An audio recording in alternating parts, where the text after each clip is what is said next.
8:14 minutos, y la situación en Bolivia es cada vez más complicada, mucho más complicada. El ex vicepresidente García Linera ha dicho que el gobierno de facto chorrea sangre, y así es, matanzas prácticamente a diario, confrontación, y una América Latina en este contexto que hierve, ¿no? Que hierve, porque se encuentra movilizada, se encuentra emergente. Mañana mismo hay un paro de grandes dimensiones, según lo que se conoce en Colombia. Igual situación sigue en Chile. Ecuador está a las puertas de encenderse nuevamente. Y entonces esto amerita un análisis a profundidad con nuestro invitado, Quinto Lucas. ¿Qué tal, Quinto? Buen día, un saludo cordial para ustedes y un saludo cordial para los amigos y amigas que están escuchando. Bueno, realmente la situación es, algunos le dicen que es de crisis, pero en realidad lo que se está mostrando es la efervescencia de la gente ante determinadas políticas. Y es en Chile ante las políticas neoliberales, es en Bolivia para defender un gobierno que sufrió un golpe de Estado, es en Colombia la situación que viene desde hace muchos años, en Ecuador hay una tensa calma, como se dice en el fútbol. Así es. Entonces es una realidad que se ha ido gestando en los últimos, sobre todo en los últimos 2 años, a no ser la de Colombia que viene de antes, pero en los últimos 2 años, porque justamente la gente está protestando contra determinadas políticas que están ahí. ¿Qué es protestar contra un modelo que es el modelo neoliberal? Donde está instalado y donde se quiere instalar. Esa es la realidad, pero también esa realidad está dentro de una guerra global que se está viviendo en este momento. Un país que fue potencia mundial y que fue la potencia unipolar, que fue Estados Unidos, está perdiendo esa capacidad de potencia unipolar y están surgiendo otras potencias que le disputan la hegemonía mundial, como Rusia o China, y eso se ve también reflejado en los conflictos locales. Por lo tanto, estamos viviendo una guerra en todos los países, una guerra global y una guerra que se refleja también en todos los países y sobre todo en América Latina, ¿no? En el caso puntual de Bolivia, Quinto, buenos días, le saluda Licenia. ¿Cuál sería la solución? No la vemos, al menos cercana. Las protestas continúan, gente que está pidiendo el retorno del expresidente Evo Morales, la oposición que tiene la misión de convocar elecciones, pero no llegan a ponerse un acuerdo, y mientras tanto siguen víctimas mortales por cientos. Cada día conocemos enfrentamientos absolutamente graves que han provocado incluso la misma declaración de la Defensoría del Pueblo de Bolivia, que ha denunciado esta situación de violencia que se vive en ese país, pero no hay una salida a la vista. Bueno, lo increíble de Bolivia es que le decían a Evo Morales que tenía que salir para que no existiese muertos. Salió y los muertos vinieron después, vinieron por este gobierno de facto, que en realidad finalmente no se transforma en gobierno, porque hay un vacío de poder muy claro, porque las Fuerzas Armadas, si bien están reprimiendo y si bien están actuando, también juegan ese doble juego de apoyan al gobierno de facto, pero no lo apoyan. Entonces no está constituido un gobierno. Y además, obviamente, la población salió a manifestarse y hay una represión muy fuerte. La única salida, como los organismos multilaterales, no existe, porque la OEA ya vemos que estuvo a favor del golpe y fue la que creó las evidencias supuestas de un fraude que fue todo un cuento.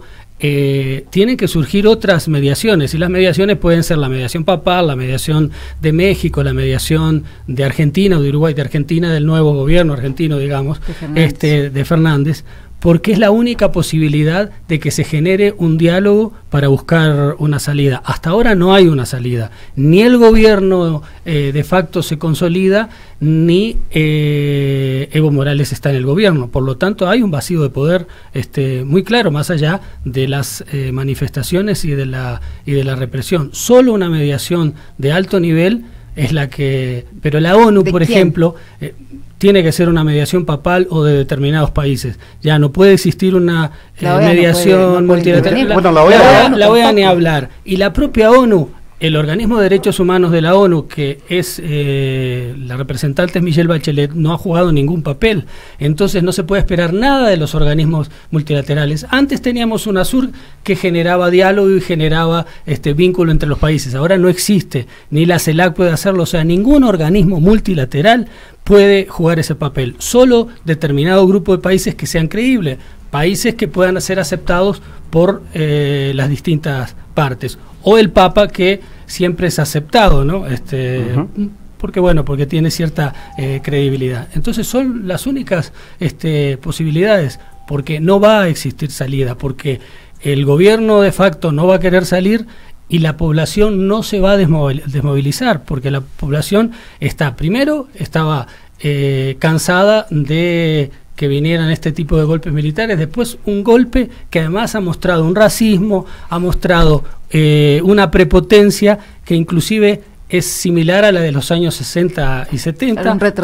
Hay un retroceso, y con el elemento ese religioso fanático. Entonces es un cóctel bastante complejo. La población no quiere aceptarlo y no lo va a aceptar, porque además muchas conquistas indígenas fueron durante estos años de Evo Morales.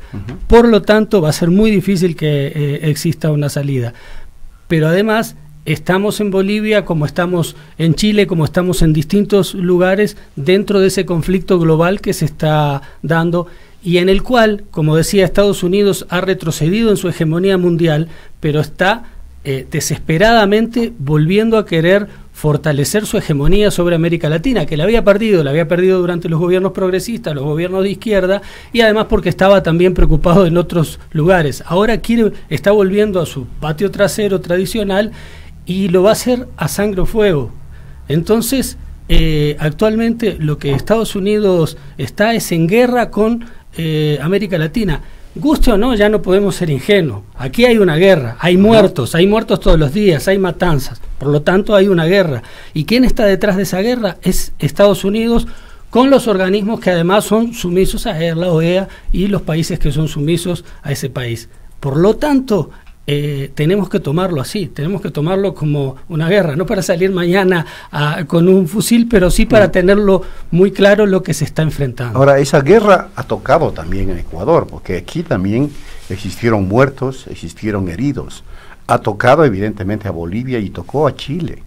Y entonces, no es extremo pensar, Quinto, y te pregunto aquello, que en Bolivia, donde que la situación al parecer es mucho más preocupante, se puede provocar o se puede dar una guerra civil, como ya lo cantan, lo corean incluso los propios manifestantes. Sin duda, porque buscaron una guerra civil en Venezuela y no la lograron.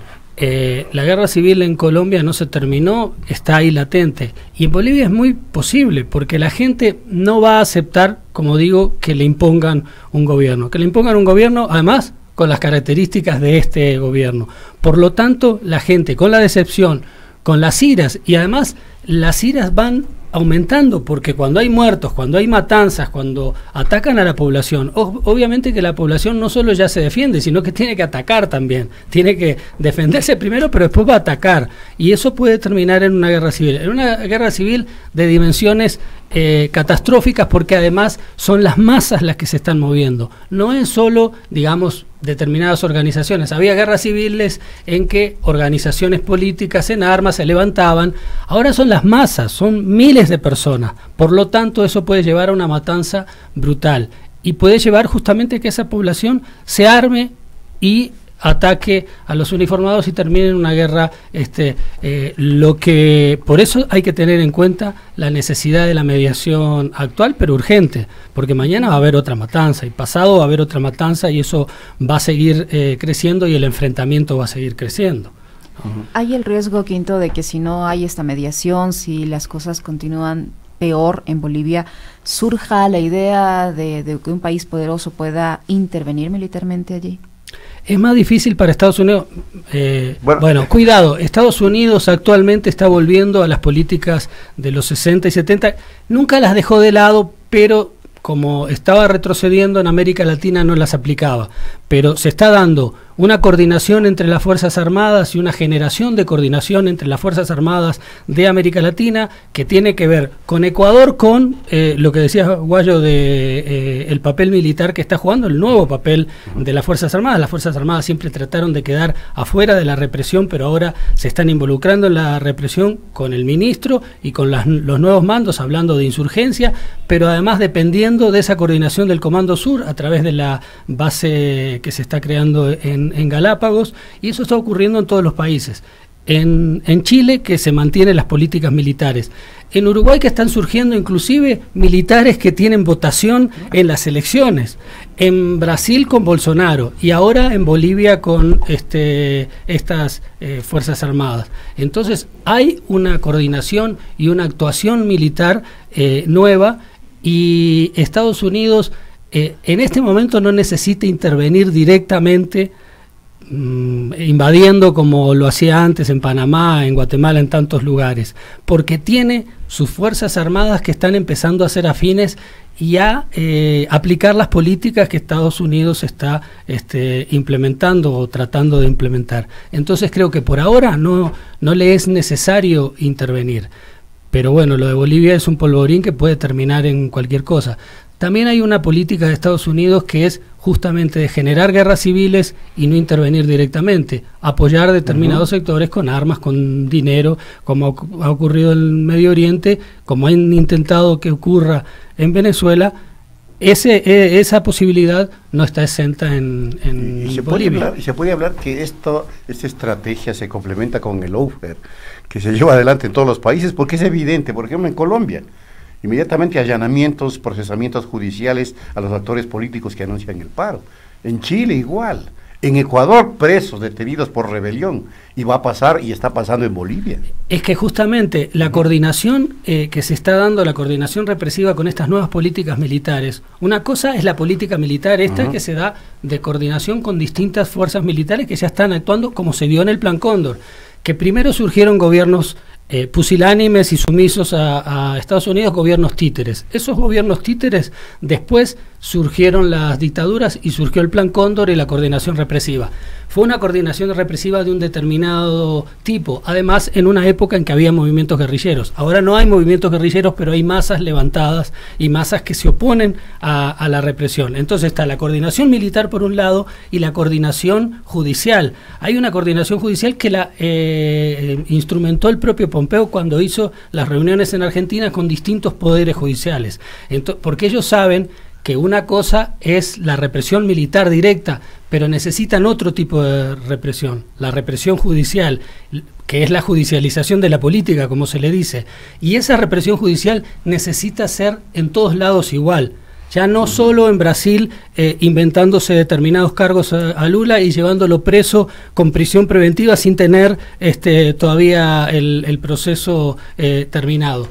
Inventándose prisiones preventivas en todos lados. En Ecuador, pasó en Argentina, está pasando en distintos lugares. Quieren hacerlo en Bolivia, lo que pasa es que en Bolivia hay un pueblo levantado.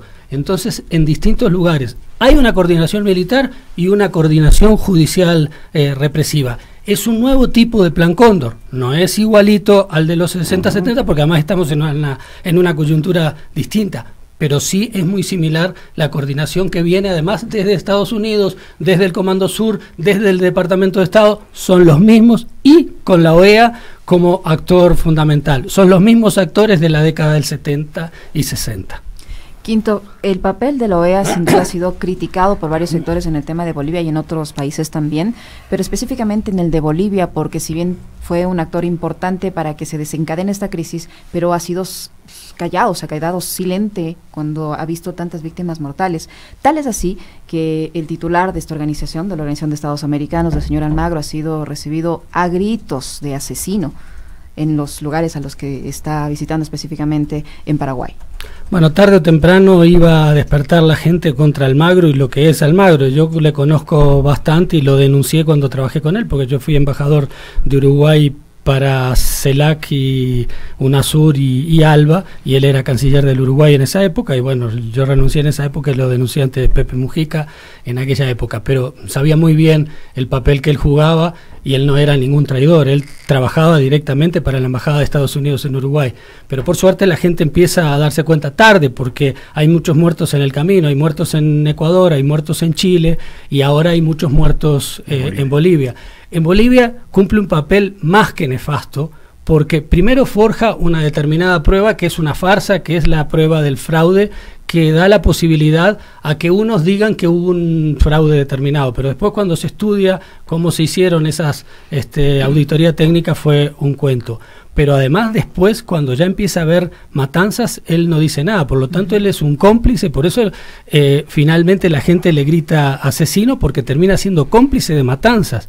La OEA, que se supone un instrumento multilateral para buscar cierta armonía en los países, y entre los países lo que está promoviendo es la guerra. Lo hizo en Venezuela, donde trató de promover una guerra entre venezolanos, facilitando y apoyando determinados sectores de la oposición, y ahora lo está haciendo en Bolivia. En Bolivia hay matanzas terribles, entonces es casi obvio que esas críticas y esos gritos a Almagro se van a reproducir en todos los países de América Latina cada día más. Ahora vamos un poco centrándonos el tema en Chile.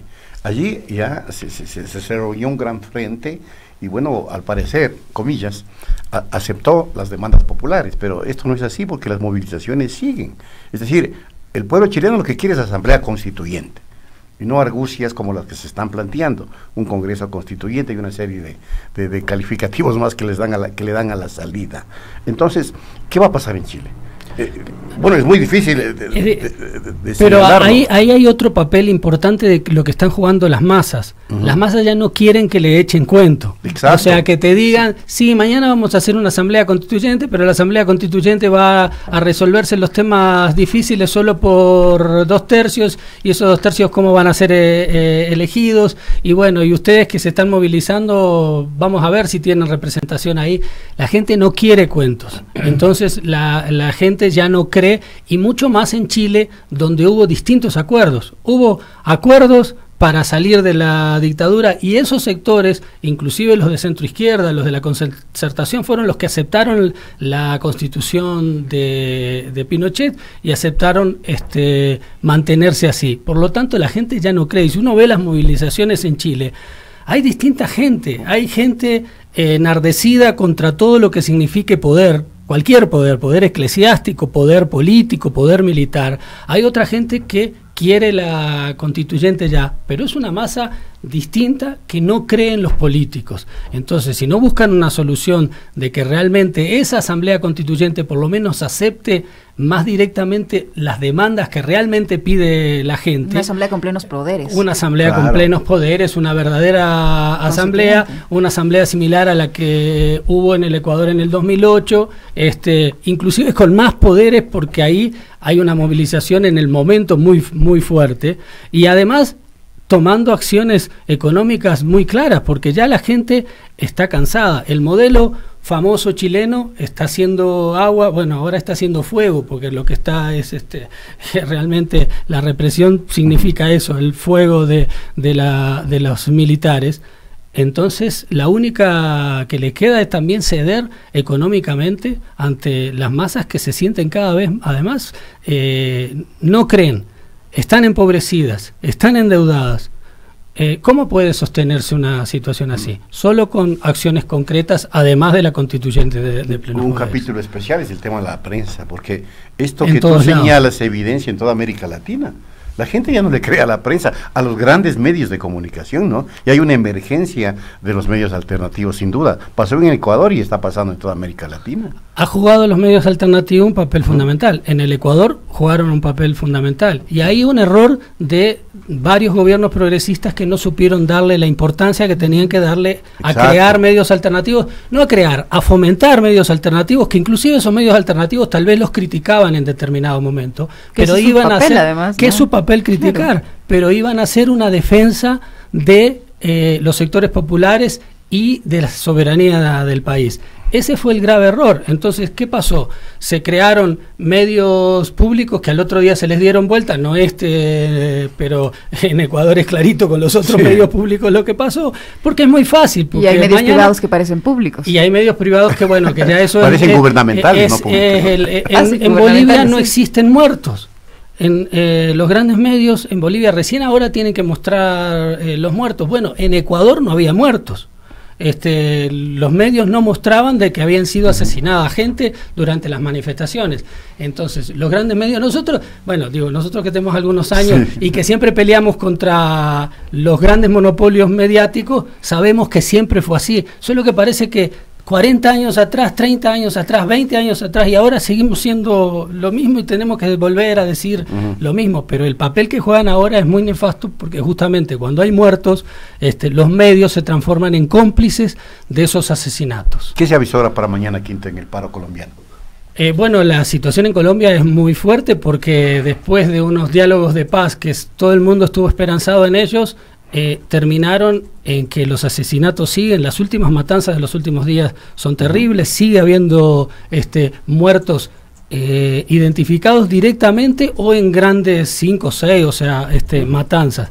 Por lo tanto, la gente está muy enardecida en general. Yo creo que va a ser una gran movilización y bueno, Duque está prácticamente sin ninguna y perdió las credibilidad, ¿no? Perdió las elecciones, no tiene ninguna credibilidad, pero bueno, ahí sí que se sostiene a fuego, porque además las Fuerzas Armadas sí están muy alineadas. En Colombia no hay ninguna posibilidad de que las Fuerzas Armadas cambien su parecer. Tienen su mirada, siempre han sido sumisas a las Fuerzas Armadas de Estados Unidos, las bases están ahí, por lo tanto seguirán reprimiendo como han reprimido y seguirán haciendo matanzas, porque las Fuerzas Armadas son las que crean los paramilitares, y los paramilitares son los que matan a los indígenas, positivos. Son los que inventan los falsos positivos y son los que matan a los desmovilizados. Las FARC, como alguna vez me dijo Marulanda en una entrevista que le hice hace muchos años, decía, el problema es que aquí es más fácil ir a la guerrilla y meterse en el monte para sobrevivir que crear una comisión de barrio, porque estás en una comisión de barrio, vienen y te matan. Y eso es lo que está pasando nuevamente en Colombia, que había disminuido un poco durante los acuerdos de paz y después de los acuerdos, pero ahora está volviendo a lo mismo. Quinto, muchas gracias. Yo quería solo preguntarle, Quinto, rapidísimo, el tema de Argentina. Argentina va a tener ya un nuevo presidente, va a heredar una situación económica sumamente difícil, generada por el acuerdo con el Fondo Monetario Internacional que suscribió el presidente Macri. Ayer, la directora gerente del Fondo Monetario Internacional le ha ofrecido al nuevo presidente de Argentina diálogo abierto y colaboración. ¿Cómo se va a dar esta situación en Argentina? Es que es muy difícil la situación porque van a tener que renegociar. Primero porque no es cualquier país. Es un país que tiene una deuda muy grande y un país muy fuerte y muy importante como Argentina económicamente y políticamente a nivel latinoamericano y a nivel mundial. Por lo tanto, sabe que tiene que conversar, porque si no, mañana se declara en default y no paga porque no tiene otras posibilidades. Entonces van a tener que refinanciar. Ahora el gobierno sabe que también va a tener que pagar porque está en otra situación. No era la situación cuando refinanció la vez anterior con Kirchner o cuando se refinanció aquí en Ecuador no pagando la deuda ilegítima, porque estamos en otro momento político, en otro momento social y sabe que tiene que conversar y dialogar. Pero el Fondo Monetario sabe muy bien que con Argentina tiene que darle determinadas posibilidades, si no, no va a poder pagar. Queremos agradecerle a Quinto Lucas, ex vicecanciller de la República, escritor y periodista que nos ha acompañado esta mañana analizando la situación latinoamericana. Amigas y amigos, hacemos la pausa.